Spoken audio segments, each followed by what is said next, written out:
देखिए पहला क्वेश्चन बोल रहा है भूकंप का मापन किसके द्वारा होता है।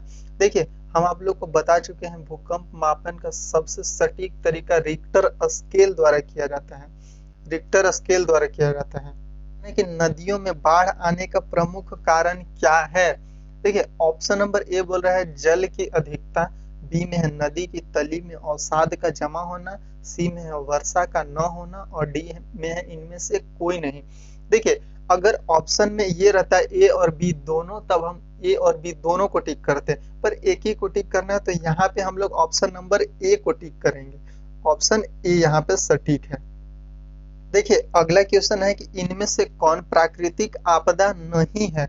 नहीं बोल रहा है प्राकृतिक आपदा, तो आप लोग पढ़े आतंकवाद बम विस्फोट वगैरह प्राकृतिक आपदा नहीं होता है, तो इसका सही आंसर होगा ऑप्शन नंबर डी आतंकवाद। देखिए अगला क्वेश्चन है बोल रहा है कि भोपाल गैस त्रासदी किस प्रकार की आपदा थी। भोपाल गैस त्रासदी एक कीटनाशक फैक्ट्री थी जिसमें मिथाइल आइसोसाइनाइड गैस का रिसाव हुआ था और यह एक मानव जनित आपदा थी। देखिए क्वेश्चन आपदा प्रबंधन किसे कहते हैं। भूकंप को रोकना, बी में है सुनामी उत्पन्न नहीं होने देना, सी में है प्राकृतिक आपदाओं के दुष्परिणामों को कम करने का उपाय किया जाना और डी है स्वच्छ पेयजल का प्रबंधन करना।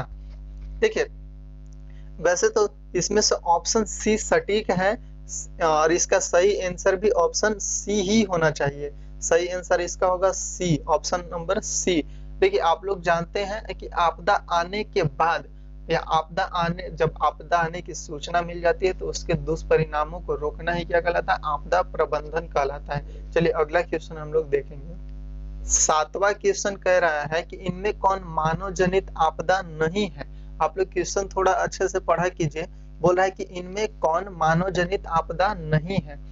ए बोल रहा है सांप्रदायिक दंगा, बी बोल रहा है आतंकवाद, सी है रेल दुर्घटना। ये तीनों ही मानव जनित आपदा है, तो इसका सही आंसर होगा ऑप्शन डी। अगला क्वेश्चन बोल रहा है सुनामी क्या है। देखिए आप लोग को बताते हैं सुनामी शब्द का ही अर्थ होता है समुद्र या बंदरगाह के निकट उठने वाली लहर या तरंग। इसमें ऑप्शन मिला लीजिए आप, ऑप्शन डी इसका सही है विनाशकारी समुद्री लहर। 9वां क्वेश्चन आप लोग के सामने है बिहार में भूकंप कब आया था।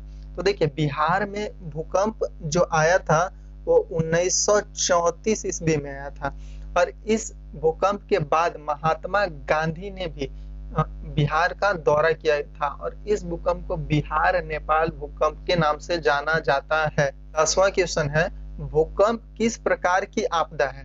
तो भूकंप जो है प्राकृतिक आपदा है। ऑप्शन ए बोल रहा है वायुमंडलीय, बी में है जलीय, सी प्राकृतिक और डी महामारी। इसका सही आंसर होगा ऑप्शन सी प्राकृतिक आपदा है। 11 नंबर क्वेश्चन कह रहा है कि महाराष्ट्र में भूकंप आने का मुख्य कारण क्या था। तो देखिए महाराष्ट्र में एक बांध का निर्माण हुआ था, उसका नाम था कोयना बांध, इसी के कारण ही भूकंप आया था वहां पे। तो इसका सही आंसर होगा option number D. Question number 12 है इनमें से कौन विस्तृत क्षेत्र को प्रभावित करने वाली आपदा है। ये क्वेश्चन कई बार आ भी चुका है और आप लोग को बता भी चुके हैं क्लास में हम कि ओजोन परत का क्षरण जो है विश्व के लिए एक समस्या है और सबसे ज्यादा क्षेत्र को प्रभावित करने वाली आपदा है। इसका सही आंसर होगा option number B. Question number 13 है इनमें कम विनाशकारी आपदा कौन है। सबसे कम बोल रहा है भूस्खलन, सुनामी, बाढ़, सूखा। भूस्खलन से काफी कम क्षेत्र प्रभावित होता है जबकि सुनामी, बाढ़ और सूखा से काफी लोग प्रभावित होते हैं। इसका सही आंसर होगा ऑप्शन नंबर ए। कुछ क्वेश्चन कट गया है उसके लिए टेंशन नहीं लीजिए, अगले बार से हम चाहेंगे कि कोई भी क्वेश्चन कटे नहीं इसमें। देखिए अगला क्वेश्चन नंबर 15 है बंगाल की खाड़ी का चक्रवात किन महीनों में भयानक हो जाता है। तो देखिए सबसे ज्यादा जो इसमें आता है ठंडा के दिन में।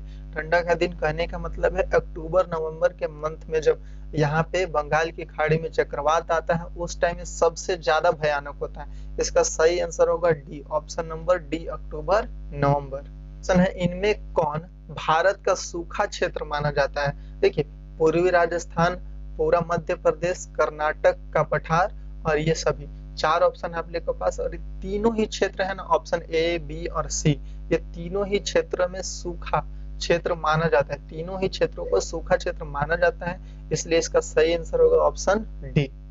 अगला क्वेश्चन है, बाढ़ प्रबंधन में किस बात पर सबसे अधिक ध्यान देना चाहिए?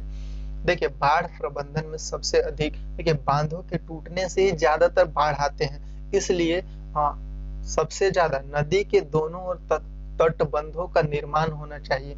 इसका सही आंसर होगा बी, नदी के दोनों ओर तटबंधों का निर्माण, जिससे बाढ़ का खतरा बहुत कम हो जाता है। इनमें कौन क्षेत्र भूस्खलन से अधिक प्रभावित रहता है? देखिए आप लोग को हम बता चुके हैं, चूंकि भूस्खलन और हिमस्खलन दोनों एक ही घटना है। जब बर्फ खिसकता है तो उसको हिमस्खलन कहते हैं, और जब जमीन या कोई पत्थर खिसकता है तो उसको भूस्खलन कहते हैं। तो बोल रहा है इसमें कि इनमें कौन क्षेत्र भूस्खलन से अधिक प्रभावित होता है? तो कश्मीर और उत्तराखंड में ये काफी ज्यादा देखने को मिलता है, तो इसका सही आंसर होगा ऑप्शन नंबर ए, कश्मीर और उत्तराखंड।